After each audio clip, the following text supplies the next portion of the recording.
कैसे भूलूं उसको जिसने दुनिया से पहले दिखाया था विश्वास। Hello everyone, welcome back to the channel. भाई कैसे हो तुम सब लोग? सो फाइनली भाई समय रैना का कमबैक हो गया है। इससे एक बात तो जरूर कंफर्म होती है कि कश्मीरी पंडित हमेशा अपनी जन्मभूमि पे वापस आते हैं। मुझे तो ऑनेस्टली बस इस बात का इंतजार है कि इस बार लेटिन किसकी वजह से बंद होगा। बट व्हाट अ कमबैक भाई! ऐसा कमबैक ना ऑनेस्टली सिर्फ दो ही लोग कर पाए हैं, एक पूनम पांडे और एक समय रैना खुद। लेटिन के वापस आने से ना जो सबसे ज्यादा खुश है वो हमारी इंडियन गवर्नमेंट है। बिकॉज अगेन कैंसिलेशन के वक्त वो वापस अनएम्प्लॉयमेंट रेट घटा सकती है। इस पूरे लेटिन कंट्रोवर्सी के टाइम पे समय रैना ने जो ट्रॉमा फेस किया है ना, ऑनेस्टली बता रहा हूँ, सिर्फ एक ही ट्रॉमा इससे ज्यादा वर्स हो सकता है, and that is to be the girl who is getting fucked by Stephen Hawkings on Epstein island. If India gots latent was Epstein islands, then Balraj was honestly Modi. किया ऑनेस्टली कुछ भी नहीं, लेकिन वेन्यू का टूटना और बदनामी सेम लेवल की हुई है। बट कोई नहीं बलराज भाई, आप ज्यादा टेंशन मत लो, दिस टू शैल पास। चलो भाई बकचोदी बहुत हो गई, अब आ जाते हैं आज के असली टॉपिक पे। सो रिसेंटली समय Raina uploaded his stand up special still alive, जिसके कुछ पार्ट्स में सेक्शंस में you can see him crying, and honestly this was not the first time when he was performing this set. उसने all over India internationally ये set perform किया है पहले भी, बट अब लोग उसकी रोने वाली क्लिप्स डाल के इंस्टाग्राम पे डाल रहे हैं और बोल रहे हैं कि भाई वो पहले भी इसी सेक्शन पे रोया है, ही इज फेक, मगरमच्छ के आंसू हैं, वो एकदम झूठ मूठ का रो रहा है, तुम सबका वो चूतिया काट रहा है, वो हमारे सामने भी इस पार्ट पे रोया था, तुम्हारे सामने भी रो रहा है, this is fucking all staged. वो जब हमारे सामने रोया है तो वो वापस से उसी सेक्शन पे तुम्हारे सामने कैसे रो सकता है? अबे मंदबुद्धियों, he is a performer, artist, काम ही है उसका वो। And if he is crying again and again same part पे and making you still believe कि those are real tears, then honestly he has mastered his art.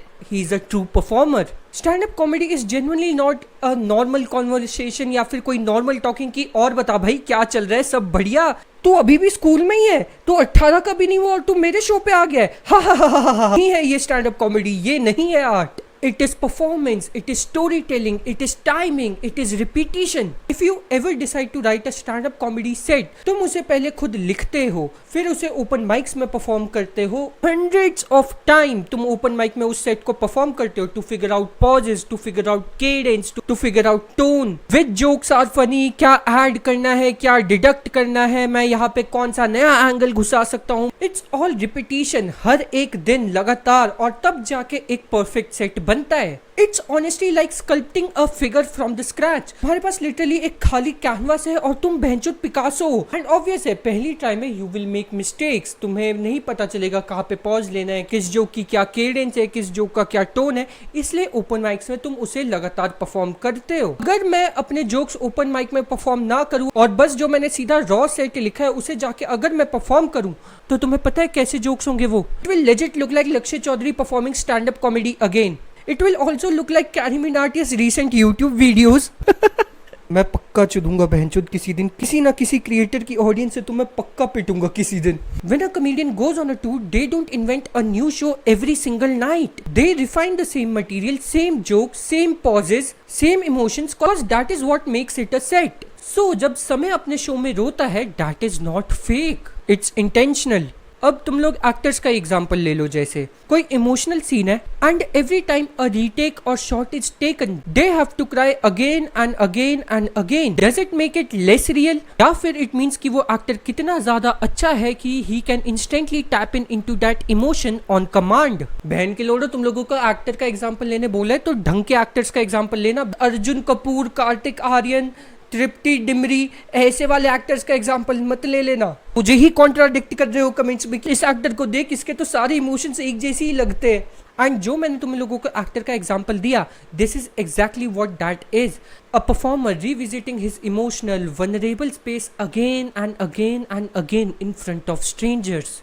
That's not fake, that's discipline. And honestly her show में, every fucking single show, उस point पे रोना, अपने emotions को इतनी अच्छी तरीके से एक्सप्रेस कर पाना, it is not easy. Honestly for doing that you have to revisit अपने लाइफ के बहुत traumatic experience again and again and again, या फिर you are able to understand human emotions इतने अच्छे से that you are able to recreate it again on command. And either way that's a skill. लेकिन जनता जैसे ही रिपीटेशन देख लेती है, माँ की चूत ये तो स्क्रिप्टेड है, है, बहन का लोड़ा फेक है एकदम। Of course it is scripted, you dumb fucks. You paid to watch a crafted experience, कि कोई रैंडम किसी बंदे का emotional breakdown. Art is honestly not about being spontaneous every single time. It's about making something feel so real, so true, so pure, even if it is repeated hundreds, thousands of times. And with this, I rest my case, my lord, on this topic. Thank you so much everyone for watching. Bye. दफा हो जाओ सालो, इतना पीटूंगा ना तुम सबको किसी दिन। लव यू है यार तुम सबको, प्लीज बुरा मत मानना। Bye bye.